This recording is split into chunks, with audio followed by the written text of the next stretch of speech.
Bonjour tout le monde, aujourd'hui je vais vous montrer comment faire un beau pain de campagne, vous-même et à la maison. Pour ça, il vous faudra 500 g de farine, de la levure boulangère et 30 centilitres d'eau tiède.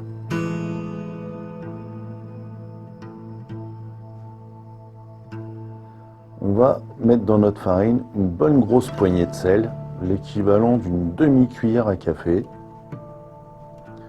qu'on va mélanger tout de suite à la farine.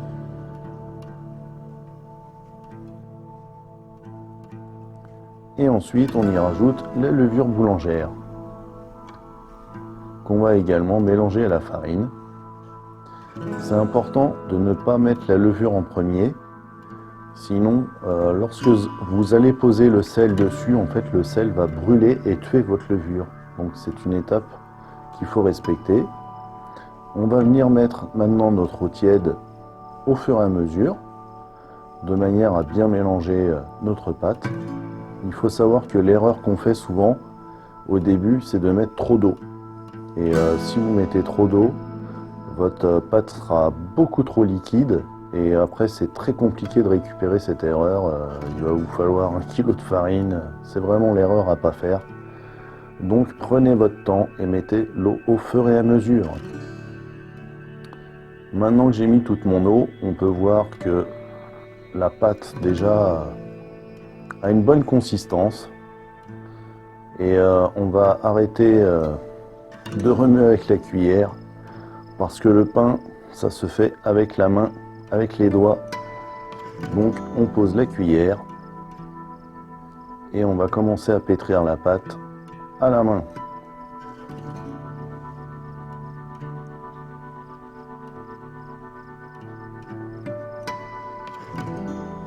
On va mettre un peu de farine sur notre plan de travail, de manière à ce que la pâte ne colle pas partout.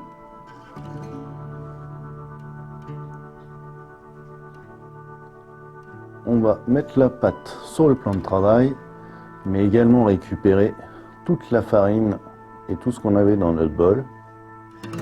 Donc moi j'avais utilisé de la farine complète avec un mélange de graines. Donc il est important de tout récupérer de manière à pouvoir incorporer vraiment toutes les graines et toute la farine dans la pâte.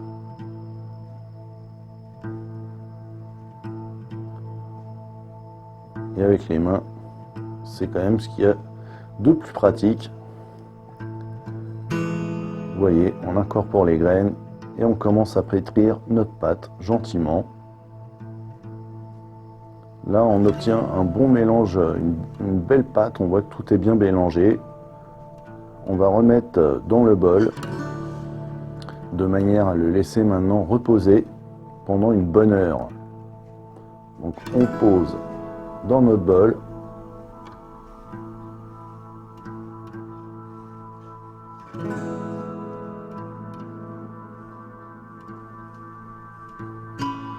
On couvre avec un chiffon humide et on va mettre près du chauffage à reposer pendant 1 heure. Au bout d'1 heure, notre pâte a bien gonflé. Vous voyez, elle est déjà très belle, mais c'est pas fini. On va remettre de la farine sur notre plan de travail et ce coup-ci, on va pétrir notre pâte beaucoup plus longtemps. On va la travailler. Donc on met la pâte sur le plan de travail et on va la plier sur elle-même plusieurs fois, on va la travailler. Il faut savoir que le secret d'un bon pain, c'est tout simplement d'utiliser de la bonne farine, de respecter le repos de la pâte pour qu'elle lève bien et surtout la pétrir. On ne fera jamais du bon pain sans pétrir la pâte.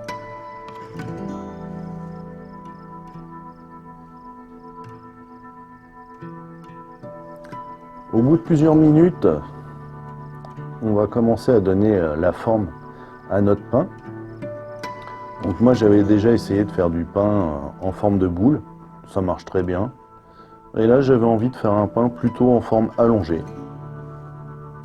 Donc on lui donne la forme qu'on voulait.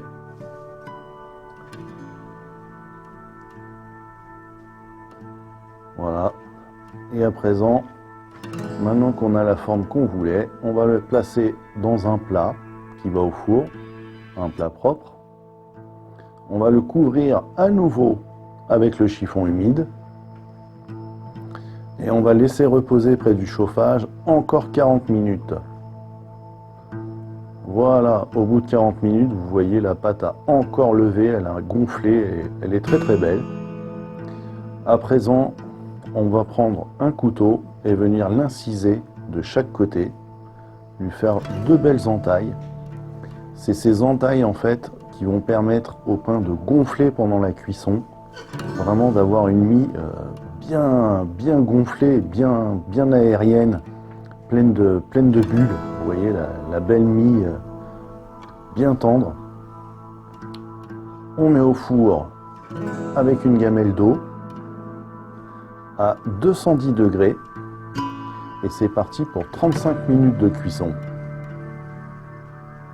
Notre pain est enfin cuit, on va pouvoir le sortir du four et voilà, on voit là où j'avais incisé, vous voyez l'importance d'inciser le pain, ça l'a permis de bien gonfler, notre pain est vraiment très beau, il a une belle croûte. À présent, on va l'ouvrir tout simplement pour voir un petit peu l'intérieur et voir la mie. Comme je vous disais, l'importance de bien le pétrir, c'est pour avoir une belle mie bien souple, bien aérienne. Voilà, il est souple. Vous avez maintenant tout ce qu'il faut pour faire du pain chez vous. J'espère que la vidéo vous aura plu. Si c'est le cas, n'hésitez pas à mettre un like ou un commentaire